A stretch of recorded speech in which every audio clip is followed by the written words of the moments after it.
सोलापुरात अमोल कोल्हेंना मराठा समर्थकांनी अडवलेला आहे।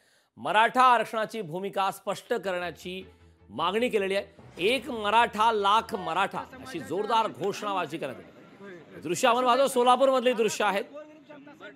आमचे जरंगे पडे दादा उपाशी राहतील। मी आता स्टेटमेंट काय दिलं मीडियाला ते ऐका आधी। ना स्टेटमेंट पहिल्यापासून साहेब, स्टेटमेंट तुमचं पहिल्यापासून आहे साहेब। मी एक काम करा, मनोज दादांना विचारा, ते मला ओळखतात। आम्हाला थांबून आपण पक्षांना त्यांना विचारा, काही काळजी करू नका।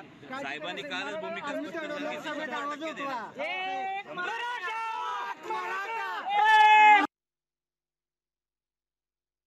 पहिल्यांदा ह्यांच्या पक्षातील संजय पाटील हे आमदार होत्या आणि त्यांनी आवाज उठवला की मराठा आरक्षण दिले पाहिजे। तेव्हा त्यांच्या बैठका चालू, मिटिंगा चालू होत्या, तर ह्यांनी पवार साहेबांनी स्वतः पक्षातून संजय पाटील काढून टाकलं। तर मला एकच इच्छा, आमची इच्छा आहे मराठा समाजाची, की आम्हाला आमचं आरक्षण मिळलं पाहिजे, आमचं हक्काचं आरक्षण मिळलं पाहिजे। आज तुम्ही बघता मराठा मुलांची काय परिस्थिती आहे साहेब, शिपाई सुद्धा आमची म्हणून आहेत का, तर आरक्षण नाही म्हणून, शिक्षणाची परिस्थिती नाही का, तर गरीब परिस्थिती गरीब आहे ना, कॉलेजला गेला ॲडमिशनला पैसे नाहीत।